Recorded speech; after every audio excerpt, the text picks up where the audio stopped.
Nos lo venden como la solución definitiva del siglo XXI, una simple inyección que promete cambiar cuerpos y supuestamente vidas. Pero, ¿y si el verdadero costo de esa transformación fuera un debilitamiento silencioso que viene desde adentro? Miren, los números son alarmantes. De cada 10 kilos que se pierden con estos fármacos, hasta 4 kilos no son grasa, son músculo y hueso, tejido vital metabólicamente activo que una vez que se va, es increíblemente difícil de recuperar. Y esto es solo el comienzo. Quédense en este video de razones ocultas para descubrir la verdad que el 70% de los usuarios aprende por las malas. Vamos a desglosar el mecanismo real, el costo oculto y, lo más crucial, la estrategia para usar esta herramienta sin caer en su trampa.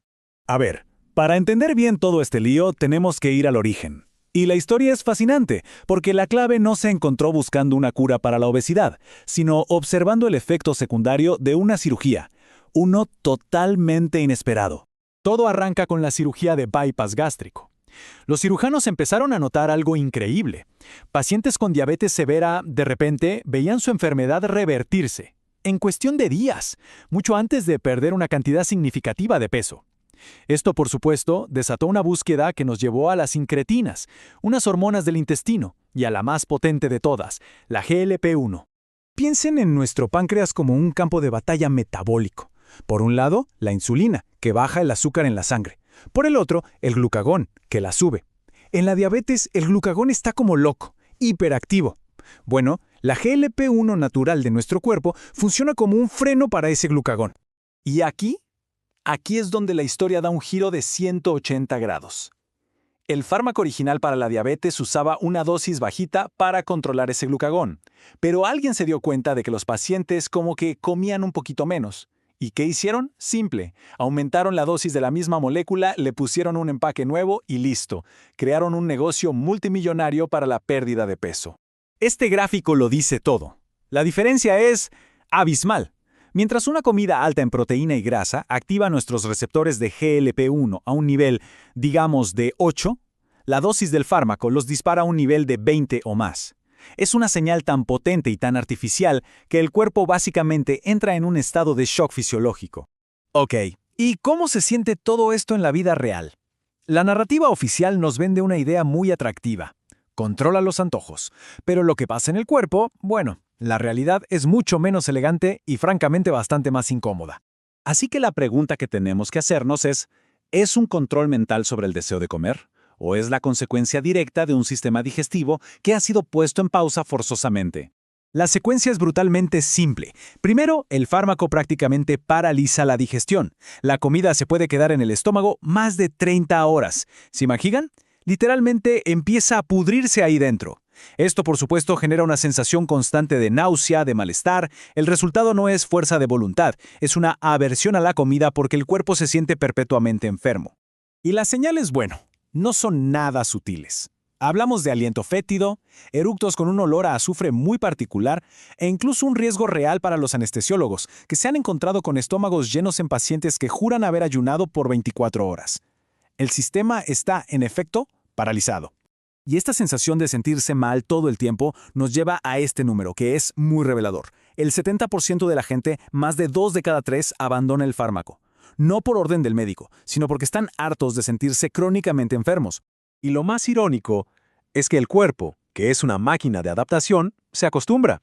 Un estudio demostró que sí, al principio los antojos por lo dulce desaparecen, pero a los 24 meses, incluso tomando el fármaco, vuelven a su nivel inicial. El cuerpo simplemente desarrolla resistencia. Pero es aquí donde la historia se pone todavía más preocupante. El verdadero peligro no está en el tratamiento en sí, sino en lo que pasa cuando ese 70% de las personas finalmente lo deja. Acordémonos de este dato que es la clave de todo. Se pierde una mezcla de grasa, músculo y hueso. Pero la pregunta es, ¿cuando el peso vuelve en la misma proporción? Y esta imagen muestra la tragedia fisiológica. El cuerpo es una máquina experta en recuperar grasa. Es su modo por defecto, y lo hace rapidísimo. Pero el músculo, la densidad ósea, eso, especialmente en personas mayores, puede que no se recupere por completo, o nunca. Así que sí, recuperas el peso, pero con una composición corporal mucho peor y un metabolismo más dañado. El doctor Ben Bikman lo resume de una forma muy directa. Aunque la balanza marque unos kilos menos que al principio, en términos de porcentaje de grasa corporal, la persona es metabólicamente menos sana y en esencia más gorda que antes. Ok, después de esta dura advertencia, pasemos a la parte constructiva, porque la idea no es demonizar una herramienta, sino aprender a usarla con la precisión de un bisturí y no con la fuerza bruta de un mazo. El objetivo no es suprimir el apetito a través del malestar, para nada. El objetivo debería ser usar una dosis mínima para crear una ventana de oportunidad, un respiro para aprender nuevos hábitos. Un enfoque mucho más inteligente sería usar la dosis efectiva más baja posible. Hacerlo por un tiempo limitado, no para siempre, y usarlo como un andamio temporal para desmontar la adicción a los carbohidratos y reeducar al metabolismo, no como una muleta permanente.